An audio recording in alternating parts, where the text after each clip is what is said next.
करते हैं। Thank you Jesus, thank you Lord. धन्यवाद खुदा, आप सारा मान महिमा आदर आपको देते परमेश्वर। धन्यवाद देते आपकी उपस्थिति के लिए खुदा। धन्यवाद देते क्योंकि आप एक महान परमेश्वर है, राजाओं के राजा है, प्रभुओं के प्रभु है खुदा। परमेश्वर हम कोटि कोटि आपको धन्यवाद देते हैं क्योंकि आज तक आपने संभाला है परमेश्वर, आपने अलग किया है, आपने चुन लिया परमेश्वर आपकी सेवकाई के लिए, इसलिए आपको धन्यवाद देते हैं परमेश्वर। सही में खुदा, अगर आज आप नहीं चुनते परमेश्वर हमें, तो हम शायद किसी परमेश्वर मूर्ति पूजा में होते या पाप में पड़े रहते। लेकिन ये बस आपका अनुग्रह, आपकी दया है परमेश्वर कि आपने हमें चुना और अलग किया खुदा आपकी सेवकाई के लिए। धन्यवाद देते परमेश्वर। ये मीटिंग को आपके हाथ में सौंपते, जितने जन परमेश्वर जुड़ने की कोशिश कर रहे परमेश्वर ने वो जल्दी से जुड़ने पाए खुदा, और जो भी जुड़ेगी खुदा, आप परमेश्वर हमारा विश्वास है कि वो आशीषित होंगी खुदा बाप। धन्यवाद देते परमेश्वर। मीटिंग को आपके हाथ में सौंपते परमेश्वर, अपने आप को आपके हाथ में सौंपते, हम सबको सही रीति से स्तुति, आराधना और वचन किस तरह से करना है खुदा, आप हमें सिखाना खुदा। धन्यवाद देते। ये छोटी सी प्रार्थना हम यीशु मसीह के नाम में मांगते हैं, आमेन आमेन। प्रेज लॉर्ड, सभी को जय मसीह की। शुरू करते आज की मीटिंग स्तुति आराधना से। यस, स्टेफी सिस्टर हमारा स्तुति आराधना में लीड करेगी। हालेलुया, जय मसीह की सभी को। आइए हम स्तुति करेंगे परमेश्वर की। पहले आराधना में जाने से पहले आनंद के साथ हम उसके गीतों को गाएंगे, उसके नाम को ऊंचा उठाएंगे। तो हम ये गीत लेंगे, मिलकर हम सन्ना तेरी गाते हैं। मिलकर हम सन्ना तेरी गाते गाते, सारे जहां को सुनाते सुनाते, जय जय हो तेरी, महिमा हो तेरी प्रभु, सबको ये गीत सुनाते। हालेलुया, जय जय हो तेरी, महिमा हो तेरी प्रभु, सबको ये गीत सुनाते। सारे जहां का सहारा सहारा, डूबे हो का किनारा किनारा, नैया हमारी डोले डोले, मौजों में खाए लोरे लोरे, ले चल किनारे ले जा, बनकर तू माझी ले जा, हम सब को पार लगा दे। हालेलुया, ले चल किनारे ले जा, बनकर तू माझी ले जा, हम सब को पार लगा दे। मिलकर हम सन्ना तेरी गाते गाते, सारे जहां को सुनाते सुनाते, जय जय हो तेरी, महिमा हो तेरी प्रभु, सबको ये गीत सुनाते। हालेलुया, जय जय हो तेरी, महिमा हो तेरी प्रभु, सबको ये गीत सुनाते। चारों तरफ है घटाए घटाए, घनघोर बादल छाए छाए, सूझे नहीं अब किनारा किनारा, तू ही हमारा सहारा सहारा, ले चल किनारे ले जा, बनकर तू माझी ले जा, हम सबको पार लगा दे। हालेलुया, ले चल किनारे ले जा, बनकर तू माझी ले जा, हम सबको पार लगा दे। मिलकर हम सन्ना तेरी गाते गाते, सारे जहां को सुनाते सुनाते, जय जय हो तेरी, महिमा हो तेरी प्रभु, सबको ये गीत सुनाते। हालेलुया, जय जय हो तेरी, महिमा हो तेरी प्रभु, सबको ये गीत सुनाते। हालेलुया। हम एक और गीत लेंगे, चलते चलते नूर में यीशु के साथ। यस। मैं यीशु के साथ नूर में चलूंगा, दिन और रात उसके पीछे मैं चलूंगा, नूर में चलूंगा, फतह पाऊंगा, यीशु मेरा मुझे मसलूब। चलते चलते नूर में यीशु के साथ, चलते चलते धाम के यीशु के हाथ, नूर में मैं चलूंगा, फतह पाऊंगा, मैं नूर में चल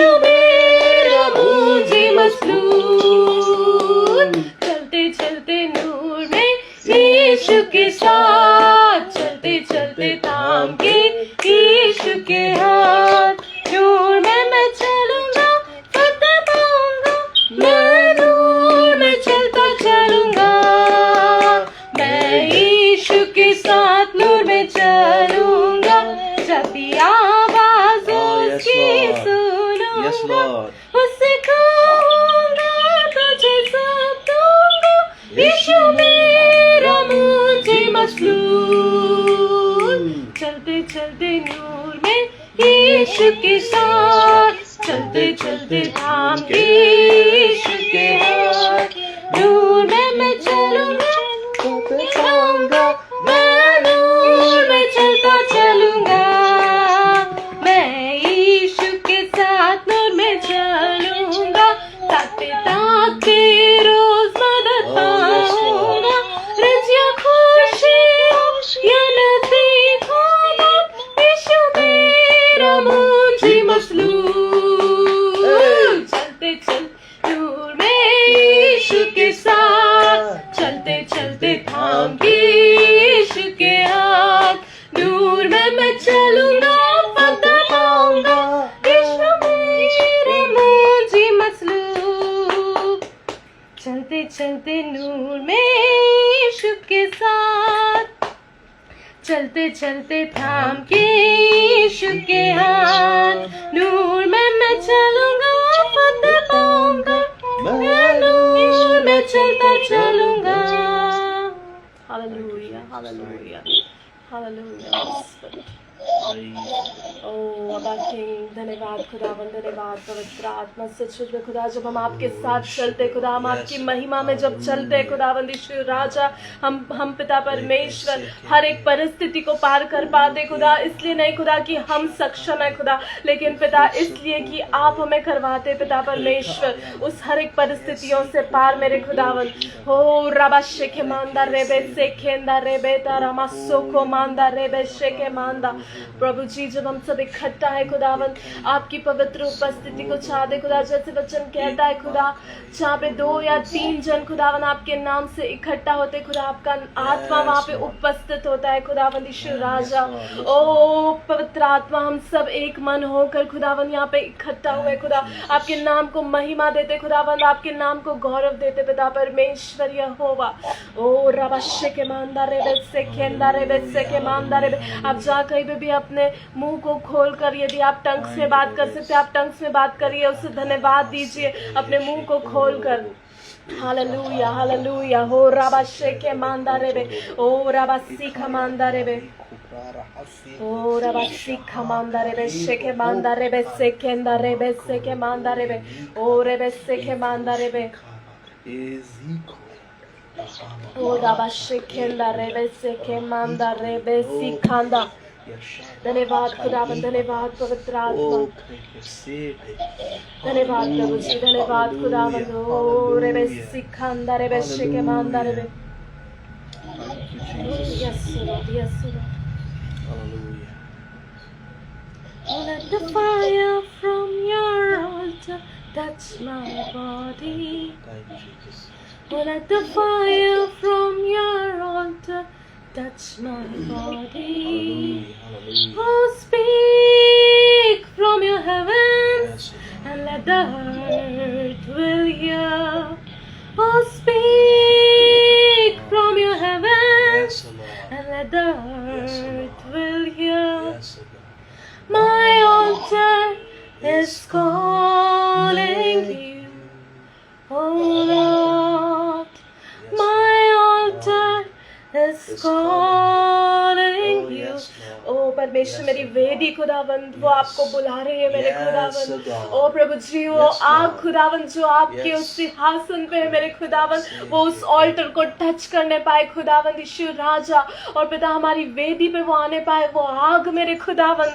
ओ रेबे सिखंदा रेबे शेके मांदा रेबे, ओ रेबे सेकेंदा। प्रभु जी, वो जो आग पिता परमेश्वर आपके पास है खुदा, वो पिता हमें पिता परमेश्वर यहोवा छूने पाए मेरे खुदावंद। वो आग खुदावन इस समय में खुदा हम चाहते खुदा हमारे शरीरों को छूने पाए मेरे खुदावन। हे रबसी खमांदा रे बे से खेंदा रे बे। Oh, let the fire from your altar touch my body.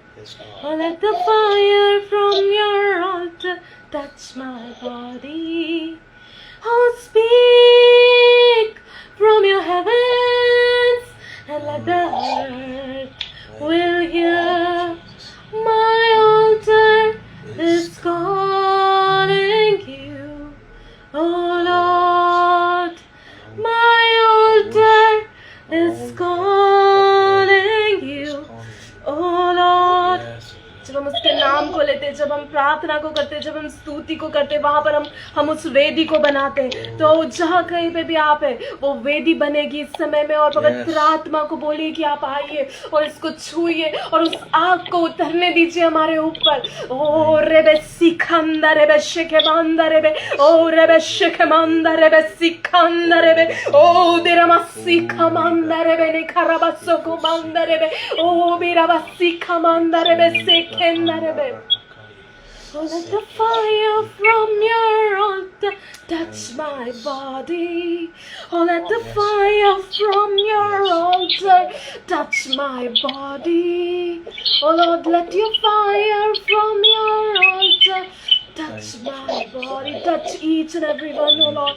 Oh, हर एक को छूइए मेरे खुदावन, जितने भी लोग जुड़े मेरे खुदावन, ओ पिता परमेश्वर, हर एक जन को पिता परमेश्वर आप छूइए खुदावन इस समय में पवित्र आत्मा।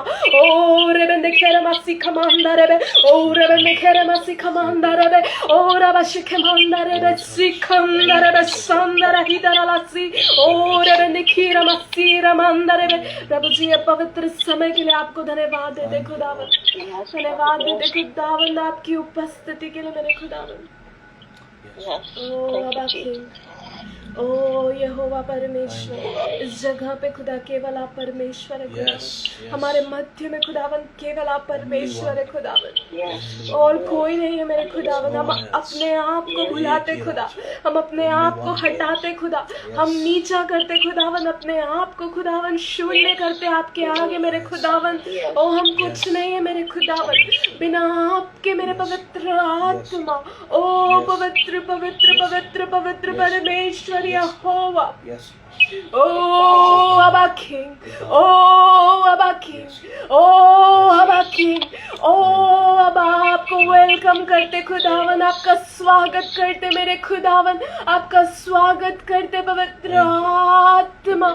ओ रिदारा मसीखा मंदरे बेंदरसो, ये रबंदसी रमंदरेसा, ओ रेबेशकेंदरोसा, ओ रहीतरला सीरा मंदर हीतरला, ओ रिबेंदे बासो कोमंदरे बेशंदरे बेसीरा मंदर हीतरला, तमीरा हीतरला,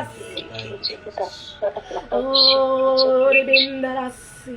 ओ महिमा मेरे खुदावन आपको देते खुदावन। ओ पिता परमेश्वर सारा जलाल आपका हो मेरे खुदावन इस समय में खुदावन। Oh hallelujah hallelujah hallelujah hallelujah hallelujah hallelujah hallelujah बा किंग हालेलुया बा परमेश्वर यहोवा। होसाना ओ लॉर्ड, होसाना की भेंट चढ़ाते मेरे खुदावन आपको खुदावन। ओ रेबेसी खांदा रेबेसी खमांदा रेबे, ओ रेबेश खांदा रेबेसी खांदा रही तरह। मुझे हर एक बातों में आपको धन्यवाद देते खुदावन इस समय में खुदावन। हर एक चीज़ों को आपके हाथों में रखते खुदा, हमारे प्रार्थना को करना, हमारे वचन को पढ़ना मेरे खुदावन, हर एक बातों को आपके हाथों में रखते पिता परमेश्वर। जितने भी लोग हम इकट्ठा हुए खुदा हर एक को आपके हाथों में देते खुदा। जब पिता परमेश्वर और पिता ब्रदर सनी भी पिता परमेश्वर वचन को बांटते खुदा, आप उनके साथ होना पिता, आपका आत्मा उन्हें लीड करने पाए, आपका आत्मा उन्हें गाइड करने पाए। होली स्पिरिट आप साथ होना खुदा। इस सी प्रार्थना को भी हम यीशु के नाम में मांगते हैं, आमेन। Man praise Lord. सभी को जय मसीह की, जय मसीह की। आइए आज के वचन में चलते हैं जल्दी से। एक मिनट।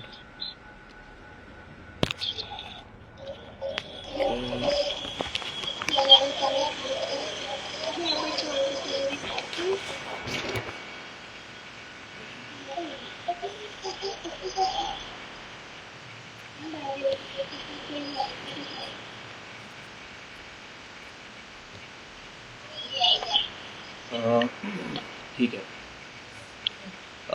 सैटरडे को अपन ने मतलब मुझे पहली बार मौका मिला जॉय के मीटिंग में अटेंड करने का और वहाँ पे वचन को बांटने का। आज दूसरा मौका मिला है, जॉय थोड़ा सा बिजी है और तो आज एक टॉपिक पे मैं सोच रहा था कि एक टॉपिक शुरू करें क्योंकि बहुत ज़रूरी है। मैं क्योंकि आज भी है और वेडनेसडे को भी मीटिंग होगा।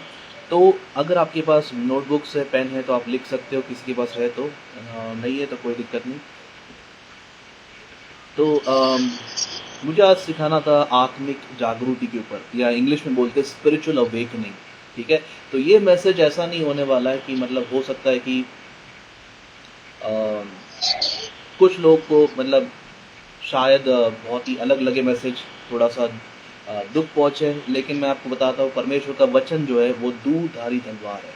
वो क्या है? वो दूधारी तलवार, और तलवार से गुदगुदी नहीं होती, तलवार से काटा जाता है, चोट लगती है, काफ़ी बार चोट लगती है ना। इसकी आदत नहीं है क्योंकि आजकल क्या होता है कि बहुत सारे वचन जो है जो हमको कानों को सुनने के लिए अच्छे लगते हैं, है ना, वही चर्च में सिखाया जाता है, वही हमको सुनने में आता है। ठीक है, तो लेकिन आज शायद ऐसा नहीं होगा।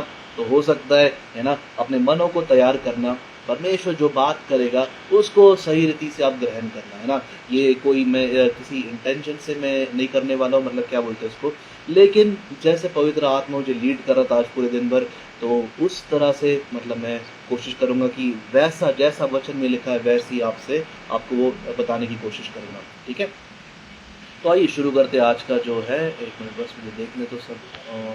ठीक है, बस मैं रिक्वेस्ट करूंगा जो भी म्यूट पे नहीं है प्लीज़ म्यूट करना, ताकि मतलब सबको आवाज़ आए। नहीं तो क्या होगा कि बैकग्राउंड में एक थोड़ा सा आवाज़ आता है, डिस्टर्ब होगा सबको।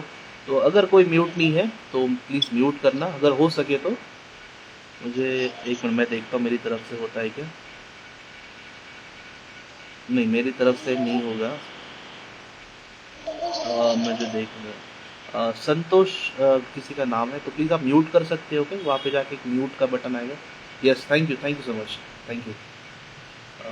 और कोई नहीं? ठीक है, ओके, ठीक है। चलो जल्दी से शुरू करते हैं आज का वचन। अपन पढ़ेंगे यूहन्ना उसका 3रा अध्याय, है ना, यूहन्ना 3रा अध्याय। पूरा तो नहीं पढ़ेंगे, कुछ बस 3 से 4 आयत अपन पढ़ने वाले हैं, लेकिन उसके अंदर बहुत रहस्य छुपा है ना। बहुत कुछ अपन सीखने की कोशिश करेंगे, है ना। तो ऐसा मतलब क्या बोलते हैं, बुरा लगता है, बुरा लग गया वो उसमें मत रखना, है ना।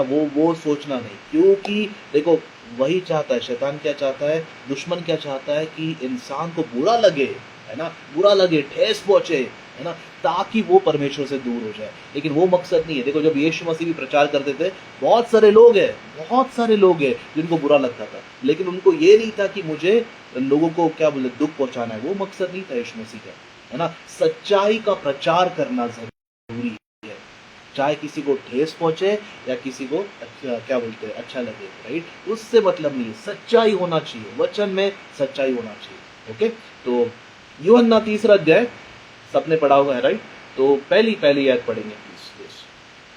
फरीसियों में निकोदेमुस नाम का एक मनुष्य था जो यहूदियों का सरदार था।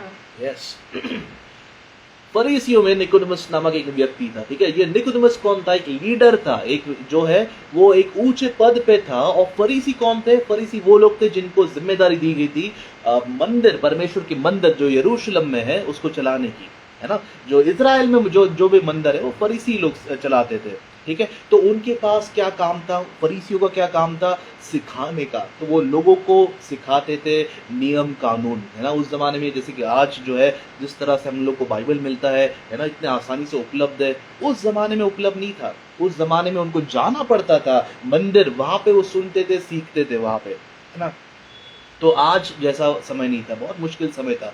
ठीक है, तो उन लोग को तो जाना ही पड़ता था। तो जो भी फरीसी सिखाते थे वो लोग उनको वो सच था, उनके लिए वो सच था। अभी कैसा, जैसे अभी मैं सिखा रहा हूँ, लेकिन आप वेरीफाई कर सकते हो। और जरूरी है कि कोई भी बात कर रहा है वीडियो कॉल पे या मीटिंग ले रहा है, कभी भी यकीन नहीं करना, हमेशा वेरीफाई देखना बाइबल में कि क्या वो व्यक्ति, चाहे कितना भी कोई भी हो, क्या वो व्यक्ति वचन से सिखा रहा है या अपनी मन की बातें बता रहा है ना। तो बहुत जरूरी, क्योंकि अंत का समय है।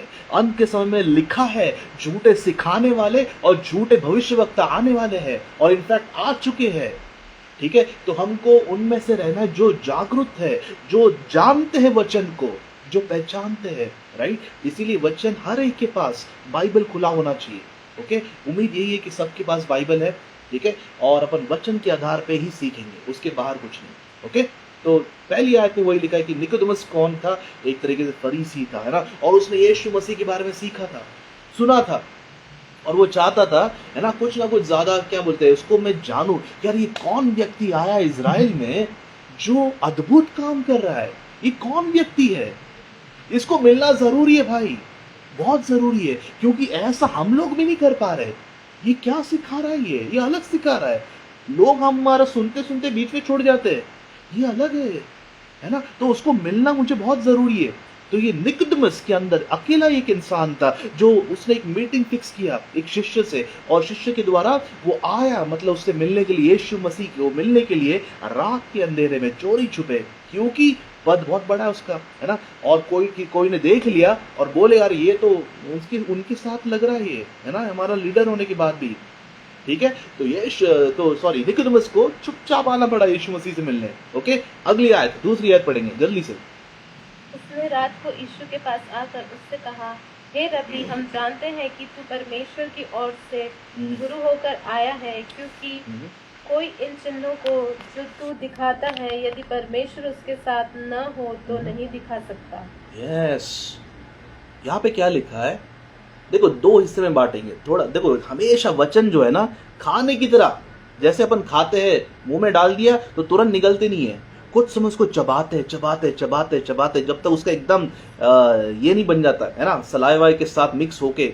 ठीक है, तो उसको दो हिस्से में बांटेंगे। ये एक ही आयत बोली है लेकिन दो हिस्से में। तो पहला हिस्सा क्या था उसमें, पहला हिस्सा ये था कि वो यीशु मसीह को क्या बोल रहा है कि हे रब्बी, है ना, हे रब्बी, और तू परमेश्वर की तरफ से आया है। हम जानते हैं, है ना, हम मतलब कौन, फरीसी लोग, और इजराइल भी कहीं ना कहीं जानते हैं कि तू परमेश्वर की तरफ से आया है। ठीक है, इसका जवाब यीशु मसीह ने नहीं दिया, है ना। देखो क्या होता है कि यीशु मसीह कॉम्प्लीमेंट, जैसे कोई शाबाशी दे रहा है, वो क्या बोल, एक तरीके से कुछ नहीं बोल के उसको स्वीकार करते, है ना। हाँ, जरूरी नहीं है कि जो भी शाबाशी देगा, है ना, वाहवाही करेगा तो हमको हाँ परमेश्वर की महिमा हो, और जो भी हो, मतलब एक तरीके से वो क्या बोलते हैं उसको, अपन करने की कोशिश करते हैं ना, शाबाशी मिलने के बाद थोड़ा सा कॉलर टाइट, वो नहीं करते यीशु मसीह। यीशु मसीह एक तरीके से पहले वाले हिस्से को जाने देते, क्योंकि वो जानते हैं उनके जैसा टीचर या रब्बी या शिक्षक आज तक कभी नहीं हुआ है। मैं सही बता रहा हूं, देखो आज अपन दुनिया में बहुत सारे बाइबल के टीचर्स आके जा चुके हैं, और आज भी है, जो बाइबल इतना बढ़िया तरीके से सिखा सकते हैं, एक एक अध्याय, एक एक आयत की गहराई में जाके। ठीक है, लेकिन सारे लोग एक तरफ और यीशु मसीह एक तरफ। ये अकेला था यीशु मसीह जिसको एडवर्टाइजमेंट की जरूरत नहीं है। आज प्रचारक आता है कोई गांव में, कोई शहर में, बैनर लगाने पड़ते हैं, पैम्पलेट बांटने पड़ते हैं, व्हाट्सएप पे 10 बार रिमाइंडर भेजना पड़ता है, तब लोग को जाके जगाना पड़ता है, भाई आ जाओ, आपकी भलाई के लिए आया है कोई, दूर से सिखाने के लिए, कोई बताने के लिए, प्रचार करने के लिए, है ना। लोगों को बार बार रिमाइंड करना पड़ता है। यीशु मसीह के लिए नहीं था वो सब, है ना।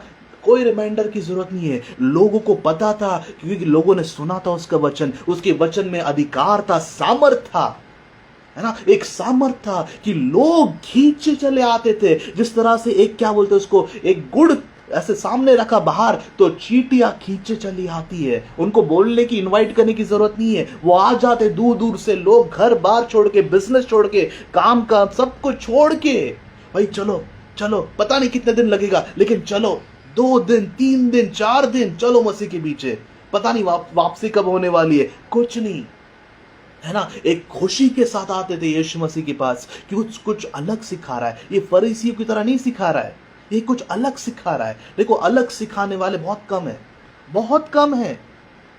ये अलग सिखा रहा है ना। और लोग सब कुछ छोड़ के इसके पीछे पीछे जाते थे, ठीक है। तो वो तो एक था ही, एक रब्बी था जो परमेश्वर की तरफ से आया, जिसको कोई किसी चीज कोई मुकाबला ही नहीं कर सकता, आज भी कोई नहीं कर सकता, है ना। उसके बाद दूसरा हिस्सा देखते, दूसरे हिस्से में क्या बोला उसने? क्योंकि कोई इन चिन्हों को हाँ। जो तू दिखाता है, हाँ। यदि परमेश्वर उसके साथ ना हो तो नहीं दिखा सकता। यस, क्योंकि जो काम तू कर रहा है, जो चिन्ह चमत्कार, चंगाई, दुष्ट आत्माएं निकालना, पानी पे चलना, ये सब काम भाई ये आसान नहीं है, ये इंसान का काम नहीं हो सकता। जब तक परमेश्वर का हाथ नहीं है किसी के ऊपर, ये काम संभव ही नहीं है, इम्पॉसिबल, है ना। तो सही में अपन देखते हैं कि ऐसा सही में उसके पहले कोई था ही नहीं यीशु मसीह की तरह, ठीक है। अभी यीशु मसीह का जवाब देखते जरा, है ना। चलो तीसरी आयत पढ़ते हैं। यीशु ने उसको उत्तर दिया, मैं तुझसे सच सच कहता हूँ, यदि कोई नए सिरे से न जन्मे तो परमेश्वर का राज्य देख नहीं सकता। हाँ, यीशु मसीह क्या बोलते हैं? मैं तुझे सच सच कहता हूं कि अगर कोई नए सिरे से नहीं जन्मा है तो वो परमेश्वर का राज देख नहीं सकता। निकोदेमस ने क्या ये पूछा था कि परमेश्वर का राज कौन देख सकता है? नहीं। निकोदेमस का क्या था? निकोदेमस बोल रहा था कि जो तू कर सकता है वो कोई नहीं कर सकता जब तक उसके ऊपर परमेश्वर का हाथ नहीं है। मतलब बोल क्या रहा था? यीशु मसीह जवाब क्या दे रहे थे, है ना। वो शायद मौसम पूछ रहा था, यीशु मसीह बता रहे थे कि क्या बोलते उसको, कुछ और ही बता रहे थे। कभी कभी होता है ना। और यही हालत शिष्यों की भी होती थी। शिष्य भी मतलब जब यीशु मसीह प्रचार करते थे, सिखाते थे, है कि नहीं, उनके सिर के ऊपर से जाता था। उनको समझ में ही नहीं आता था कि यीशु मसीह सिखा क्या रहे। फिर बाद में जब भीड़ निकल जाती थी साइड में लेके, यीशु मसीह वो क्या था यार, वो समझा नहीं, मेरे हम लोग को थोड़ा सा कंफ्यूजन है ना। और यीशु मसीह को वो पूछते थे बाद में, है ना। और यीशु मसीह को उनको सिखाना पड़ता था। क्यों? क्योंकि उनकी समझ बंद थी। आज भी ना बहुत सारे लोगों को वचन जो है वो समझ में नहीं आता, एक बोरिंग सी किताब लगती है ना। कैसे खत्म करे यार, बाकी दुनिया भर की किताबें अपन पढ़ के खत्म कर सकते, ये किताब बहुत बोरिंग लगती है। पता है क्यों? क्योंकि समझ को बंद करके रखा है शैतान ने। ये बोरिंग किताब नहीं है मेरे भाई मेरे बहन, मैं सही बता रहा हूं। जो इस किताब की वैल्यू जानता है ना, वो इस किताब को दिन और रात उसके मन में घूमते रहेगी और जो जो होता है उसके अनुसार वो वचन उसको याद आते रहेगा। ये बहुत ही बढ़िया किताब है, बहुत ही अद्भुत किताब है ना। ऐसी किताब कभी नहीं बनी और कभी बन भी नहीं सकती, क्योंकि ये इंसान की रचना ही नहीं है। ये पवित्र आत्मा 40 लोगों के ऊपर अलग अलग समय पे 1600 साल का काल अलग अलग लोगों ने एक ही इंसान के बारे में लिखा, वो है यीशु मसीह। ये इंसान का काम हो ही नहीं सकता, है कि नहीं। तो ये किताब कोई बोरिंग नहीं है, बस क्योंकि शैतान ने समझ को बंद कर रखा है मसीह लोग के, इसीलिए उनको समझ में नहीं आता है ना। इसीलिए अपन क्या करने वाले आज, एक आत्मिक जागृति, यही मैसेज का यही टॉपिक है, आत्मिक जागृति, है ना। यीशु मसीह क्या बता रहे, और निकोदेमस ने क्या पूछा? निकोदेमस ने पूछा भाई ये कोई नहीं कर सकता जो तुम कर रहे हो। और यीशु मसीह बता रहे कि अगर कोई, है ना, अगर स्वर्ग का राज वो देख नहीं सकता जब तक वो नए सिरे से जन्मा नहीं है। ये अलग नहीं बोल रहे, यीशु मसीह उसी का जवाब दे रहे। कैसे निकालेंगे? पहला करंथियों यूहन्ना उसका 5वां अध्याय 19 में, यूहन्ना 5 उसके 19 में यीशु मसीह ने क्या कहा? मैं वही करता हूं जो मैं देखता हूं मेरे पिता को करते हुए। मैं वही करता हूं जो मैं देखता हूं मेरे पिता को करते हुए। मतलब यीशु मसीह क्या बोल रहे हैं कि भाई मैं कर तो रहा हूं धरती पे, लेकिन मैं देख रहा हूं स्वर्ग में। मैं कर तो रहा हूं काम इस धरती पे आप लोगों के बीच में, लेकिन मेरी नजरें ऊपर है। मतलब क्या? उनकी आत्मिक आंखें खुली थी, वो स्वर्ग में देख पा रहे थे, वो चीजें होते हुए देख पा रहे थे अपने पिता के घर में, और वो वैसे के वैसे कॉपी नीचे कर पा रहे थे, है ना। इसका मतलब क्या है? ये उसका जवाब दे निकोदेमस का, निकोदेमस तुझे लग रहा है कि जब तक परमेश्वर का हाथ मेरे ऊपर है इसलिए मैं कर पा रहा हूं, लेकिन ये जवाब नहीं है। ये क्या जवाब है इसका? कि मैं ऊपर अंदर क्या हो रहा है स्वर्ग की दुनिया में, आत्मिक दुनिया में मैं देख पा रहा हूं, इसलिए मैं कर पा रहा हूं। ये नोट डाउन कर लो, जो देख पाता है आत्मा में वो कर पाता है इस दुनिया में। जो आत्मिक दुनिया में देख पाता है, सुन पाता है, महसूस कर पाता है, वो इस दुनिया में अद्भुत काम कर सकता है, वो चीजें कर सकता है। उसके लिए ये दुनिया की चीजें इसमें दुनिया में करना मुश्किल नहीं होने वाला है। इसीलिए आत्मिक आंखें खुलना जरूरी है, आत्मिक कान, आत्मिक सेंसेस। देखो जिस तरह से हमारे बॉडी में 5 सेंसेस है ना, मतलब जैसे कि हम लोग आंखों से देखते, कानों से सुनते है ना, होठों से टेस्ट, टंग से अपन टेस्ट कर सकते हैं, है कि नहीं, और स्किन से अपन महसूस कर सकते हैं, ठीक है, ठंड लग रही है, गर्म हो रहा है, जो भी है ना। वैसे ही आत्मा के भी सेंसेस है, स्पिरिचुअल सेंसेस, वो चीज अपन कर सकते हैं, क्योंकि यीशु मसीह ने वो प्रबंध कर दिया है। यीशु के कारण वो हो चुका है प्रबंध, है ना। थोड़ा सा और पीछे जाता हूं, ये क्योंकि इंसान एक शरीर नहीं है, इंसान सिर्फ एक शरीर नहीं है, इंसान 3 हिस्सों का है, एक शरीर है, एक प्राण है और एक आत्मा है। ये तीनों हिस्से अलग है, ये तीनों की दुनिया अलग है। समझ में आ रहा है? अगर थोड़ा सा और डिटेल में जाना है, मैं कोई प्रमोशन नहीं कर रहा हूं, लेकिन सही में किसी को कोई खोजी है यहाँ पे, तो वो जा सकता है यूट्यूब चैनल पे और वहां पे देख सकता है। वहां पे आत्मिक नींव डालो, पार्ट 1 पार्ट 2, इसे 2 हिस्से में मैंने एटलीस्ट 1.5-2 घंटे की वीडियो बनाए हैं, है ना। पूरा आत्मिक नींव, किस तरह से परमेश्वर ने इंसान को बनाया, अलग अलग क्यों बनाया, शरीर को क्यों अलग बनाया, आत्मा को क्यों अलग बनाया, प्राण को क्यों बनाया, प्राण के अंदर क्या होता है, ये सारी बातें फ्लेम्स ऑफ होली फायर, ये चैनल पे जाके आप देख सकते हो, है ना। वहां पे 1.5-2 घंटे की वीडियोस है, पार्ट 1 पार्ट 2, ठीक है। तो इसीलिए मैं पीछे गया, वापस अभी यहां पर आते। आत्मिक दुनिया असली दुनिया है। ये दुनिया क्या है, बस एक, क्या बोलते हैं, एक तरीके से उसका रिजल्ट है, एक तरीके से, मतलब क्या, देखो बहुत लोग को लगता है कि अपना जो जीवन है वो बस एक कोइंसिडेंस है, या फिर एक, क्या बोलते हैं, एक बस होता है, पता नहीं कैसे हो रहा है जो चीज है। जी नहीं, हर एक चीज आत्मिक दुनिया में पहले होती है, उसके बाद यहां पे होती है। जीवन आत्मिक है, लाइफ इज स्पिरिचुअल। जब तक ये रहस्य आप समझते नहीं हो, है ना, तब तक परमेश्वर के काम और परमेश्वर की मर्जी अपने जीवन में अपन कर नहीं पाएंगे। जीवन आत्मिक है, हर एक चीज, हर एक बीमारी, हर एक चीज का कहीं ना कोई कनेक्शन आत्मिक दुनिया से है, और आत्मिक दुनिया का रहस्य सिर्फ यीशु मसीह जानते थे, और इसीलिए वो आए थे, क्योंकि वो अकेले इंसान है जो उस दुनिया से आए थे, है ना। यीशु मसीह वो दुनिया को अच्छी से जानते हैं, वो अकेले थे जिन्होंने स्वर्ग और नरक के बारे में सिखाया।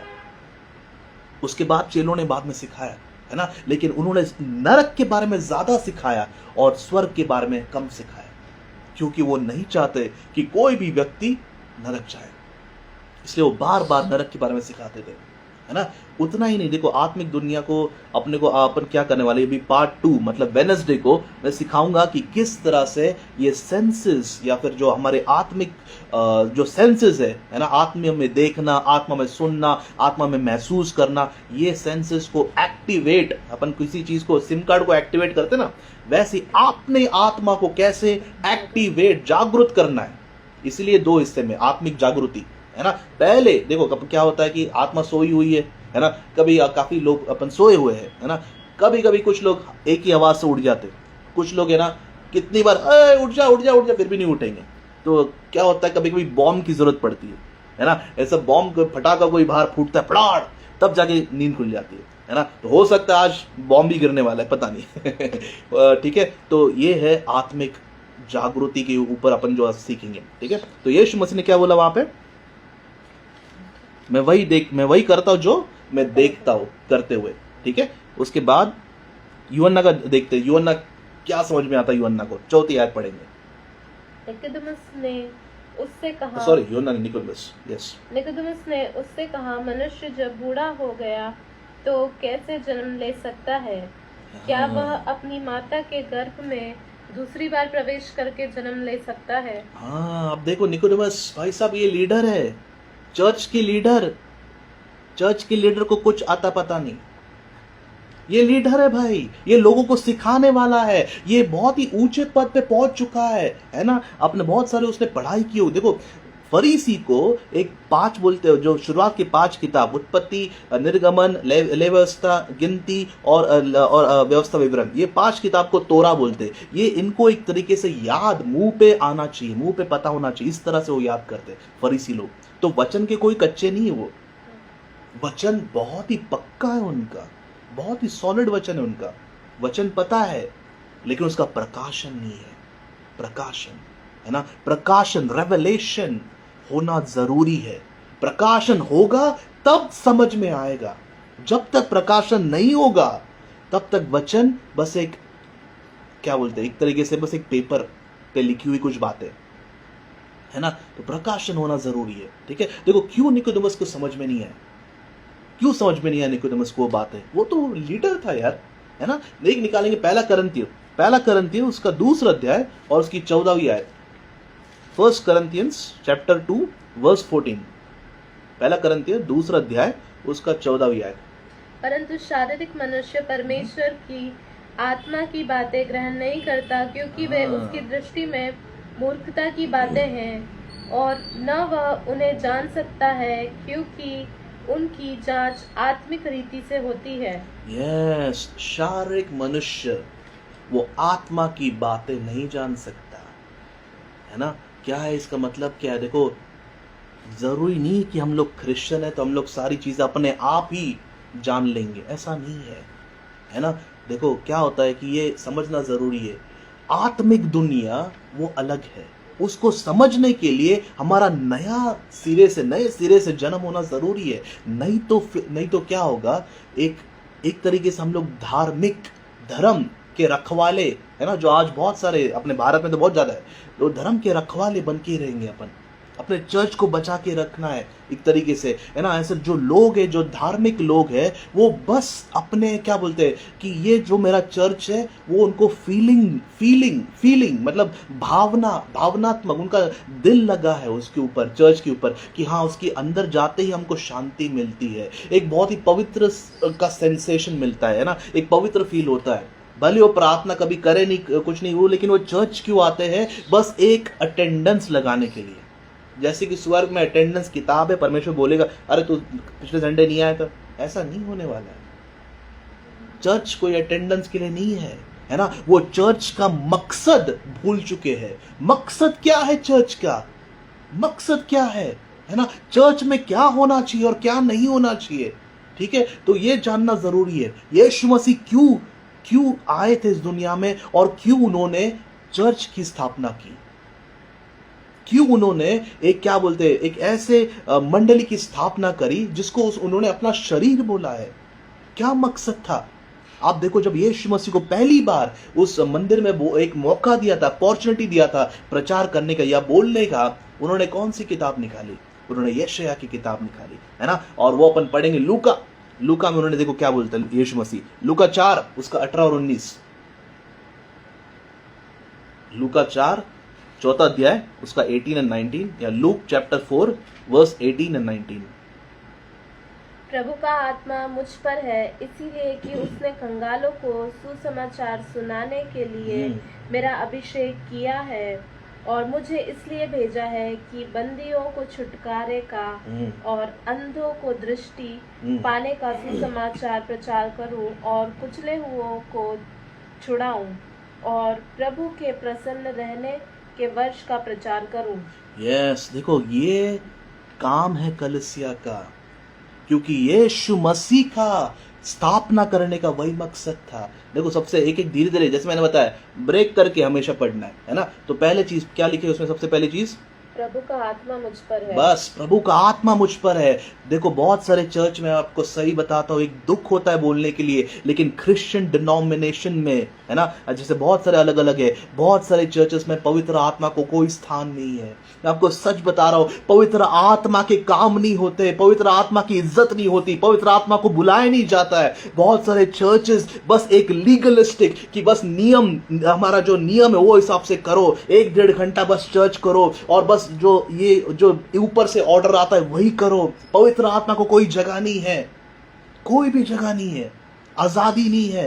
बंधन में लोग हैं, लेकिन पवित्र आत्मा को बोला कि नहीं तू काम नहीं कर सकता, ऐसा नहीं होता है चर्च। पवित्र आत्मा जरूरी है। बिना पवित्र आत्मा के कोई भी लीडर काम नहीं कर पाएगा, क्योंकि मनुष्य जो है अपनी बुद्धि से करेगा, लेकिन परमेश्वर की आत्मा जो है, जब उसको अपन लीडर मानते हैं, जब वो अगुवाई करेगा, तब अद्भुत काम होगा। मैं सही बता रहा हूं। ऐसे ऐसे चर्चेस बहुत कम बचे हैं भारत में, तो ऑलमोस्ट नहीं है, नहीं के बराबर है। अब एक धार्मिक चीज आ गई है भारत में, है ना, बस चर्च जाओ, लेकिन कोई भी आत्मिक काम नहीं, है ना, कोई भी ऐसा क्या बोलते पवित्र आत्मा से भर के ना प्रचार होता है, ना काम होते हैं, ना आराधना होती है। ठीक है, बस एक लीगलिस्टिक जाने के लिए जाना है, जाने के लिए, एक दूसरे से मिलने के लिए एक क्लब हाउस बन गया है, जिस तरह से एक मीटिंग प्लेस, बस मिलने के लिए, एक दूसरे को तोड़ने के लिए, कौन कितने बड़ी गाड़ी में आता है, कौन कितने छोटे गाड़ी में आता है, कौन कितने महंगे कपड़े पहनता है और कौन क्या नहीं पहनता है। इस तरह से हो गया है चर्च। ये हालत है चर्च की, मैं सही बता रहा हूं, बहुत ही बुरी हालत है आज चर्च की। चर्च के अंदर झगड़े होते हैं, चर्च के अंदर पॉलिटिक्स होता है, चर्च के अंदर एक दूसरे के बारे में बुराई होती है। ये स्थान जहां पे लोग, यीशु मसीह का शरीर अलग है लेकिन सब एक है ना, वहां पे ऐसी स्थान में लोगों को बाहर बिठाया जाता है, लोगों को बोला जाता है तुम पिछले वर्ग के हो, तुम बाहर बैठो, तुम आदिवासी हो, तुमको कोई अधिकार नहीं है बैठने का हमारे कुर्सी पे। ये होता है चर्च में। अगर यीशु मसीह आता तो वो क्या सोचता, वो क्या बोलता, कैसे लगता उसको, टूट जाता वो। जब परमेश्वर ने फर्क अंतर नहीं किया है इंसान में, अपन कौन होते हैं अंतर करने में। ऐसा नहीं होना चाहिए, किसी भी कलीसिया में ऐसा बिल्कुल नहीं होना चाहिए। परमेश्वर रोता है लोगों के लिए जो आते हैं, उनसे मिलना तक मिलते भी नहीं है, बात भी नहीं करते उनसे, इस तरह से व्यवहार होता है जैसे कि वो कोई कुत्ते हैं बाहर के। ऐसा बिल्कुल नहीं होना चाहिए। परमेश्वर की कलीसिया है, किसी पास्टर की नहीं है, कलीसिया यीशु की है। एक आग होना चाहिए आपके पास, है ना, एक प्यार से भरना चाहिए। चाहे जो भी हो उससे मिलो, उससे बात करो, उसे अपनाओ, चाहे वो कैसी भी आए, चाहे फटे कपड़े में आए, चाहे बिना जूते के आए, कोई दिक्कत नहीं है। अगर वही इंसान अच्छे गाड़ी में आता तो सबसे पहला बेंच मिलता उसको। मैं सही बता रहा हूं, ये हालत है चर्च की। दिखावे पे जाते हैं, दिखावे पे। मसीह का समय आने वाला है ना, और वो सब कुछ देखता है, हर एक चीज का वो न्याय करेगा, सब कुछ देखता है, किसके मन में क्या है, कौन किस मकसद से आता है, हर चीज वो देखता है, हर चीज वो देखता है कि अपन ने उसके एक सभी अपन बेटे उसके दूसरे बेटे के साथ कैसा व्यवहार किया अपन ने, वो देखता है ऊपर से, वो रोता है। जरूरी है मेरे भाई बहनों, अपन समझे इस बात को, है ना, अपन सीखे इस बात से कि पवित्र आत्मा जरूरी है। वो अपने अंदर प्यार भरेगा दूसरों के लिए, है ना। ऐसे लोग जो हो सकता है उनके पास नहीं है ना, चीजें नहीं है, मटेरियल थिंग्स, गाड़ी कपड़े, ये सब नहीं है, उनके लिए पवित्र आत्मा प्यार भरेगा। ये सब लड़ाई झगड़ा में कुछ नहीं रखा है। ठीक है, दूसरी चीज जल्दी से देखते हैं अपन, क्या है दूसरी चीज पवित्र आत्मा। इसीलिए कि उसने कंगालों को सुसमाचार सुनाने के लिए मेरा अभिषेक किया है। ये देखो, कंगालों को सुसमाचार सुनाने के लिए अभिषेक किया है, और कंगालों को ही नहीं आने दे रहे, है ना। ऐसा नहीं होना चाहिए। सब जगह, चाहे जो भी हो, छोटा जगह हो बड़ा जगह हो, कोई आ रहा है तो मोस्ट वेलकम। डरने की बात नहीं कि जी नहीं, धर्म परिवर्तन कोई नहीं है ना। यीशु मसीह कोई धर्म को परिवर्तन करने के लिए नहीं आए हैं, वो जीवन को परिवर्तन करने के लिए आए हैं, है ना। तो ये जरूरी है, सही अपन जो प्रचार तो होता है चर्च में, है ना, बहुत बढ़िया प्रचार होता है, लेकिन आजकल के जो प्रचार है एकदम वाटर डाउन, मतलब जो सिखाना चाहिए वो नहीं सिखाते। बस क्या सिखाते, परमेश्वर तुमसे बहुत प्यार करता है, जैसे जीरो वैसे ही जियो, तुम सब के सब स्वर्ग में उठा लिए जाओगे। लेकिन यीशु का वचन क्या कहता है, सब नहीं जाएंगे स्वर्ग। दो लोग खेत में रहेंगे, एक जाएगा एक नहीं जाएगा। दो लोग घर पे रहेंगे, एक जाएगा एक नहीं जाएगा। इसका क्या मतलब है? इसका मतलब यही है कि हमको तैयारी में रहना है। पता नहीं समय किसका आएगा, कब आएगा, कौन जाएगा, ये कोई बता नहीं सकता, कोई नहीं बता सकता। इसलिए जरूरी है मन की तैयारी, हमारे एटीट्यूड या फिर व्यवहार की तैयारी, कि मैं किस तरह से मैंने आज तक जीवन जिया है ना, और मैं किस तरह से चर्च में रहता हूं और बाहर रहता हूं। चर्च में तो सब एकदम बढ़िया रहते हैं, लेकिन वही व्यक्ति चर्च के बाहर कैसे रहते हैं। ठीक है, तो जरूर ये चीजों को समझना। ओके, आगे नेक्स्ट। पॉइंट क्या था उसका? सुनाने के लिए मेरा अभिषेक किया है आगे, और मुझे इसीलिए भेजा है कि बंदियों को छुटकारे का यस, बंदियों को छुटकारे का और अंधों को दृष्टि। उसके पहले क्या था? बंदियों को छुटकारे। उसके आगे, उसके पहले नहीं है कुछ? ठीक है, इंग्लिश में है, इंग्लिश में लिखा है कि हील द ब्रोकन हार्टेड, मतलब जिनका दिल टूटा है उनको जोड़ने के लिए परमेश्वर यीशु मसीह आए थे, है ना? तो यीशु मसीह जो है वो सही में अपन, वो दिल क्यों टूटता है? जब अपन परमेश्वर से दूर हो जाते हैं, है ना? और कोई कारण नहीं है, मैं सही बता रहा हूँ। पैसा, ये वो, ये कारण नहीं है, ये एक तरीके से डिस्ट्रैक्शन है, ये असली कारण नहीं है। असली कारण है परमेश्वर से दूरी। जब दूरी होती है तब इंसान का दिल टूट जाता है और उसको समझ में नहीं आता और दोष वो परमेश्वर को ही लगाता है। लेकिन यीशु क्यों आए थे? दिल को जोड़ने के लिए। यीशु आए थे परमेश्वर और हमारा संबंध वापस स्थापित करने के लिए। ठीक है, तो इस बात को समझना जरूरी है। ओके, अगला, अंधों को दृष्टि पाने का सुसमाचार प्रचार करूं और कुचले हुओं को छुड़ाऊं। एक एक करके। उसके बाद अंधों को दृष्टि, उसके पहले वो बंदियों का छुटकारा। बंदियों का छुटकारा। देखो, जो बंधन में है, किस चीज के बंधन में? पाप के बंधन में। पाप के बंधन में यीशु मसीह आए थे पाप के बंधन से छोड़ने, छुटकारा दिलाने के लिए। मेरा सवाल एक है, अपन सब बहुत सालों से चर्च जा रहे हैं ना, ये बहुत ही सिंपल सवाल है जिसका जवाब मैं अभी नहीं चाहता हूं। वेडनेसडे को अगर आप आओ तो मैं पूछूंगा, अगर यीशु मसीह ने सारे पाप ले लिए हमारे उस क्रूज के ऊपर, आज भी पाप क्यों है? आज भी पाप क्यों है? आज भी दुनिया में इतने सारे पाप है, हमसे भी पाप हो रहे हैं, आज भी पाप क्यों है? जब ये हम बोलते तो सही है हम लोग कि हाँ यीशु मसीह ने ले लिए, सारे पाप ले लिए, पास्ट मतलब पहले के, भूतकाल के, वर्तमान काल के और भविष्य काल के सारे पाप यीशु मसीह ने अपने ऊपर ले लिए, और ये सच बात है। यस, तो आज भी पाप क्यों है ना? तो मेरा विश्वास है आप सभी खोजी हो, है ना? तो खोजना जरूर। वेडनेसडे को अपन देखते हैं, है ना? तो यहां पर क्या है? यस, यीशु मसीह जो है वो पाप के बंधन से, क्योंकि पाप क्या करता है? देखो, पाप जो है वो हमको एक तरीके से, जो पुराने नियम में बहुत सारे श्राप थे, बहुत सारे श्राप थे, और जब भी पाप होता है अपन किसी न किसी श्राप के अंदर आ जाते हैं, है ना? और वो अगर श्रापों को कैटेगराइज किया जाए तो 3 हिस्से में आते हैं श्राप। वो सबसे पहला है गरीबी, दूसरा है बीमारी और तीसरा है मृत्यु। इसी के द्वारा शैतान जो है वो कब्जा करता है। ठीक है, तो ये एक तरीके से पुराने नियम के 3 श्राप है।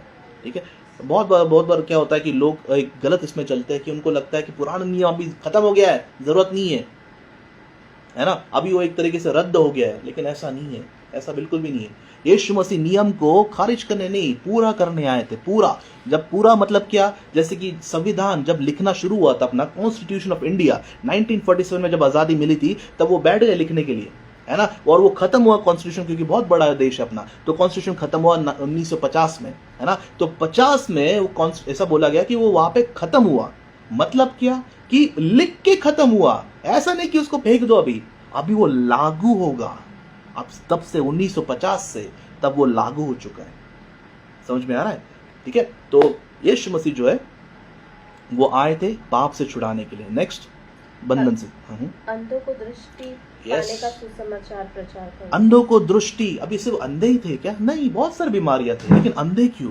क्योंकि आत्मिक बात भी कर रहा है, और आत्मा में अंधे, मतलब जो आत्मिक अंधे है वो सबसे खतरनाक कंडीशन है। और अफसोस की बात है, मसीह जो है वो आत्मा में अंधे है, आत्मिक अंधे है ना? आत्मिक अंधे वो होते हैं जिनको कोई भी मैसेज प्रचार करो वो वहां पे भटक जाएंगे। थोड़ा सा जोश में क्या बोल लो, हालेलुया, और परमेश्वर का वचन ये कहता है, और ये, और तुरंत लोग एकदम हालेलुया, आमेन। और उस प्रचारक ने कुछ नहीं, बस वचन से ही बोला है, बस वचन ही बोला है। तो उन्होंने, उन लोगों ने वचन कभी सुना नहीं है, इसलिए जोर से आमेन, हालेलुया, है कि नहीं? ये होते हैं अंधे, ये होते अंधे, जहां पे क्या होता है कि वचन को वो परख नहीं पाते कि यार ये वचन सही में मेरी आत्मा के लिए है, और वो सही आत्मा में प्रचार कर रहे हैं या नहीं कर रहे हैं। हर कोई चिल्लाने वाला, हर कोई क्या बोलते माइक पे है, हर कोई बड़ी सी भीड़ इकट्ठा करने वाला जरूरी नहीं कि वो यीशु की तरफ से। ये अंत के दिन है, ये अंत के दिन है। परमेश्वर से मांगना जरूरी है, खुदा मुझे परखने वाली आत्मा दे, खुदा परखने वाली आत्मा। हर कोई जो माइक पे चिल्लाता है, जो प्रचार करता है, जिनकी बड़ी सी कलीसिया है लाखों की तादाद में, जरूरी नहीं है कि वो परमेश्वर की तरफ से है ना। इसलिए परखना जरूरी है। वचन देखो उनका, क्या वचन के आधार पे सिखाते या नहीं, जीवन देखो उनका, ये सब देखना जरूरी है। ठीक है, नेक्स्ट की चीज, कुचले हुओं को छुड़ाऊं। कुचले हुओं को छुड़ाओ। देखो ये काम है चर्च का, कुचले हुओं को छुड़ाओ मतलब क्या, जिनको शैतान ने बांध के रखा है, जिनके अंदर दुष्ट आत्माएं हैं। मैं सही बता रहा हूं, बहुत सारे चर्चेस दुष्ट आत्मा जैसी कोई क्या बोलते एक तरीके से मैनिफेस्ट होता है या बाहर आता है किसी के अंदर, है ना, तुरंत उसको बाहर लेके जाते, भाई बाहर जाओ, ये अशुद्ध है, ये हमारा नहीं है, इसको बाहर लेके जाओ, गेट के बाहर छोड़ देते हैं उनको। ये हालत है आज के चर्चेस की। मैं सही बता रहा हूं, बहुत ही मतलब इतनी बुरी हालत चर्च की कभी नहीं हुई थी भारत में इतनी बुरी हालत चर्चेस की कभी नहीं हुई थी, जहां पे एक दुष्ट आत्मा निकाल नहीं पा रहे, एक दुष्ट आत्मा लोग निकाल नहीं पा रहे, पास्टर्स निकाल नहीं पा रहे, लीडर्स निकाल नहीं पा रहे। इनफैक्ट क्या बोल रहे हैं कि इनके कारण हम अशुद्ध हो रहे, ये जो से चिल्लाते ये वो, और उसके कारण पूरा शांति भंग हो रहा है। तो दुष्ट आत्मा निकालने से पहले वो इंसान को ही निकाल लेते, भाई तू ही मत आ चर्च। जिस चर्च में डिलीवरेंस, छुटकारा, दुष्ट आत्माओं से आजादी नहीं मिलती है, डिलीवरेंस नहीं होता है, वो चर्च एक कब्रिस्तान के बराबर है। वो चर्च एक कब्रिस्तान के बराबर है। और यीशु मसीह ने इन्हीं लोगों के बारे में लिखा है कि जो मुर्दे हैं उनको अपनी मुर्दे गाड़ने दो, तुम मेरे पीछे चलो। मतलब जो मरे हुए हैं आत्मा में, उनको अपने मरे हुए गाड़ने दो, तुम मेरे पीछे चलो, मैं तुमको सिखाऊंगा। जो जिंदा है लोग, उनको कैसे पकड़ना है। आपको फैसला करना है कौन से चर्च जाते हो आप, क्योंकि जिसके संगति में आप रहोगे आप वैसे ही बनोगे, आप वैसे ही बनोगे। ऐसा नहीं कि अपने कारण कोई बदलने वाला है, जी नहीं, अपन जिनके संगति में रहते अपन वैसे ही बनते हैं। तो जरूरी है हम सही संगति में रहे, जरूरी हम सही चर्चेस में जाए, जरूरी है चर्चेस में ये सारी बातें हो, छुटकारा हो, छुटकारे के लिए प्रार्थना हो, हीलिंग के लिए प्रार्थना हो, चंगाई के लिए सही तरीके से वचन को सिखाया जाए। सब कुछ ये यीशु मसीह बताने के लिए आए थे, ये क्लियर लिखा है बाइबल में। ठीक है, और आखिरी पॉइंट क्या है उसका, और प्रभु के प्रसन्न रहने के वर्ष का प्रचार करूं। यस, प्रभु के प्रसन्न रहने का वर्ष मतलब क्या। देखो, परमेश्वर को खोजने के लिए एक समय है ना, और वो समय अभी खत्म होने के कगार पे, यीशु मसीह का आने का समय है। अभी 11:59 है, 12 बजे यीशु मसीह आएंगे। इस तरह से वो हालत है, अभी एकदम आखिरी के कदम पर अपन है। तो वो जो प्रसन्न करने का, जो एक तरीके से परमेश्वर का समय है, उसको खोजने का समय है, वो बहुत ही कम है, और वो अभी है। अगर अभी नहीं खोजे, अगर अभी उसको नहीं पुकारा, अगर अभी अपने दुनिया की तौर तरीके छोड़े नहीं, एक तरह से मिक्स अरिजीत सिंह भी सुनना है हमको, अनिल कांत भी सुनना है हमको, आतिफ असलम भी सुनना है, और हमको ये परमेश्वर के गीत भी सुनने हैं। ऐसा नहीं चलता है भाई, ऐसा नहीं होता है। ये दिल दोनों चीज नहीं कर सकता है। पहली यूहन्ना में वही लिखा है, जिनके अंदर दुनिया है, दुनिया की बातें हैं, उनके अंदर परमेश्वर का प्रेम नहीं है। ये नहीं सिखाया जाता वचन, चर्च में ये नहीं सिखाया जाता है ना। अपन आधा नहीं जी सकते मेरे भाई मेरे बहन। ये बहुत ही एकदम, मैं क्या बोलते हैं, मैं एक प्यार से और एक बोझ के साथ मैं बोल रहा हूं, ये दोनों जिंदगी एक साथ नहीं जी सकते। मैं जी चुका हूं और मैं बहुत कोशिश करता हूं उसको छोड़ने की, लेकिन क्या है, हम लोग बचपन से उसमें पले बड़े हैं, तो छोड़ना बहुत मुश्किल होता है, बहुत मुश्किल होता है। लेकिन सीखना, कभी तो सीखना जरूरी है, राइट, है ना। तो समय है, अभी समय है, लेकिन बहुत कम समय, बहुत ही कम समय। ठीक है, तो ये इस तरह से चर्च होना चाहिए। ये सब चीजें और बातें चर्च के अंदर होनी चाहिए। ठीक है, आगे, ठीक है, ओ सॉरी, खत्म हो गया। तो इस तरह से जिस चर्च में होता नहीं है, वो एक रीति रिवाज से चलता है वो चर्च, उसको रिलीजियस पीपल या धार्मिक लोग बोलते हैं ना। उनको नहीं पसंद है कि जोर से हालेलुया करे या नाचे, परमेश्वर के लिए गाए, स्तुति आराधना करते। वो एकदम हालेलुया, हाथ उठाने के लिए बोले हालेलुया हालेलुया, मतलब अपनी ही आवाज अपने कान में नहीं जाए, इतना इतना जोर से वो गाते हैं। और हाथ तो ऐसे उठाएंगे भाई साहब, है ना। तो हमें सीखना जरूरी है। देखो मैं कोई इसके लिए नहीं बोल रहा हूँ कि किसी का मजाक उड़ाए, जी नहीं, मैं इसलिए बोल रहा हूँ कि हम लोग जो बाइबल में क्या लिखा है, लिफ्ट अप योर हैंड्स, अपने हाथों को ऊंचा करके स्तुति आराधना करो, ऐसे खो जाओ स्तुति आराधना में, एकदम खो जाओ उसके अंदर, है ना। इस तरह से चर्च होना चाहिए जहां पे आत्मा की आजादी हो, है कि नहीं। एक आत्मा को बंधन में नहीं कि 1 घंटे के अंदर ही काम करना है आत्मा। मैं पहले बता रहा हूं पवित्र आत्मा, हमारे लोग नाराज हो जाते, 1 घंटे से ज्यादा नहीं होना चाहिए, क्योंकि सबको जाना है काली थैली में लेके आना चिकन मटन, उसके बाद 1 घंटे के अंदर ही होना चाहिए सब। ऐसा नहीं होता है। पवित्र आत्मा को आजादी चाहिए।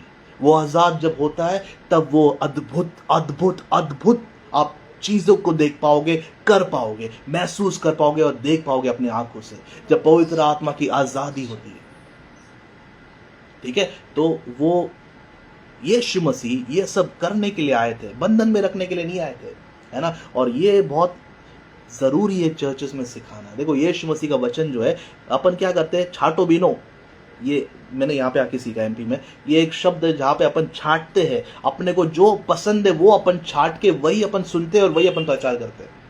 लेकिन यीशु मसीह ऐसा नहीं थे, उनको कोई मतलब नहीं था आजकल के प्रचारक जो है, ताकि उनके फॉलोअर्स बढ़े, लोग पसंद करें उनको, है ना, लोग दूर दूर से लाइक शेयर सब्सक्राइब करें, इसलिए ऐसे ही प्रचार करेंगे जो उन लोगों को सुनने के लिए अच्छा लगता है। यीशु मसीह को कोई फर्क नहीं पड़ता था कि लोगों को क्या लगता है, लोग छोड़ के भी जाते थे उनको बीच सरमन में, उनको कोई मतलब नहीं उससे, वो सच्चाई बताने के लिए आए थे। और ऐसे बहुत सारे वचन है जो चर्चेस में नहीं बताए जाते, जैसे कि एक निकालेंगे मत्ती उसका 10वां अध्याय, आखिरी वचन ये मत्ती 10वां अध्याय उसका 34, या मैथ्यू चैप्टर 10 वर्स 34 से 39, 34 से 39 पढ़ेंगे, ये आखिरी आयत।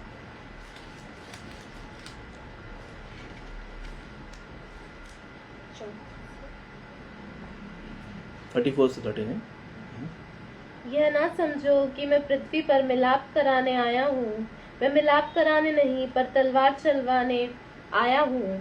मैं तो आया हूँ कि मनुष्य को उसके पिता से और बेटी को उसकी माँ से और बहू को उसकी सास से अलग कर दूँ। मनुष्य के बैरी उसके घर ही के लोग होंगे। जो माता या पिता को मुझसे अधिक प्रिय जानता है वह मेरे योग्य नहीं, और जो बेटा या बेटी को मुझसे अधिक प्रिय जानता है वह मेरे योग्य नहीं, और जो अपना क्रूस लेकर मेरे पीछे न चले वह मेरे योग्य नहीं। Yes. और जो अपने प्राण बचाता है वह उसे खोएगा, और जो मेरे कारण अपना प्राण खोता है वह उसे पाएगा। यस, कितने लोगों ने ये मैसेज चर्च में सुना है? मैं यकीन के साथ बोल सकता हूँ किसी ने नहीं सुना है, क्योंकि ये ऐसा मैसेज है जो बताया ही नहीं जाता, सिखाया नहीं जाता है, कि लोगों को बुरा लगेगा कि यीशु मसीह आए थे एक तलवार लेके, कोई शांति लेके नहीं, तलवार लेके आए थे, एक बाप को बेटे से अलग करने, माँ को बेटी से अलग करने, है कि नहीं। ये सब मैसेज खतरनाक है, लोगों को ठेस पहुंचेगी, इसलिए नहीं सिखाया जाता है। एक फेकनेस, फेक जिसे बोलते ना, क्या बोलते, एक दिखावे का प्यार रहता है चर्च में, दिखावे का, एक दूसरे के लिए, हाँ ब्रदर प्रेज द लॉर्ड, हाँ सिस्टर प्रेज द लॉर्ड, आप बहुत अच्छे हो, और पीठ पीछे फिर अपन वही एक दूसरे की बुराई, है ना। तो ये ऐसे चर्चेस में, या जो जहाँ पे धार्मिक रीति रिवाज है ना, वहाँ पे परमेश्वर की आत्मा नहीं है। जहाँ पे सही में परमेश्वर की आत्मा है, मेरा विनती यही है, ऐसे चर्चेस को आप ढूंढो ऐसे चर्चेस को, क्योंकि अभी समय नहीं है ज़्यादा, है ना। ऐसे चर्चेस को आपको ढूंढना ज़रूरी है, क्योंकि अगर अपन उनके साथ रहेंगे तो अपन वैसे ही बनेंगे, एक नकलीपन आएगा, एक दिखाने के लिए स्तुति, एक दिखाने के लिए प्रार्थना, ये एक दिखावे का जीवन होगा। और फरीसियों की तरह, फरीसी नहीं बनना हमको, है ना। हम सब जो है अभी इस मीटिंग में क्यों आए हैं, क्योंकि आप सब के अंदर एक क्या बोलते हैं, एक ये है कि मुझे और जानना है खुदा को, एक खोजी का एक स्पिरिट है कि मुझे और सीखना है, राइट। तो हमको जरूरी है कि क्या बोलते हैं, सही लोगों से संगति करना, सही चर्चेस में जाना, जहां पे आत्मा है, जहां पे आजादी है, ठीक है। तो आज का मैसेज जो है एक आत्मिक जागृति के ऊपर पार्ट 1 या पहला हिस्सा था, उसका दूसरा हिस्सा वेडनेसडे को होगा, वहां पे अपन बहुत कुछ सीखेंगे आत्मिक जागृति के ऊपर, आज बस जगाने का काम था एक तरीके से, हल्का सा नींद से, कि हम क्या कर रहे हैं और क्या करना चाहिए, है ना, क्या होना चाहिए असली में। ठीक है, तो सबको जय मसीह की, प्रेज लॉर्ड। किसी को कोई डाउट है, कुछ समझा नहीं, आप पूछ सकते हो। ये एक तरीके से मतलब मैं कोशिश करूंगा कि हर एक सवाल का, अगर किसी के पास सवाल है तो उसका जवाब देने के लिए। ठीक है, अगर नहीं है तो अपन आई थिंक गवाही था ना उसके बाद, तो गवाही किसी के पास है तो गवाही दे सकते हैं परमेश्वर की महिमा के लिए।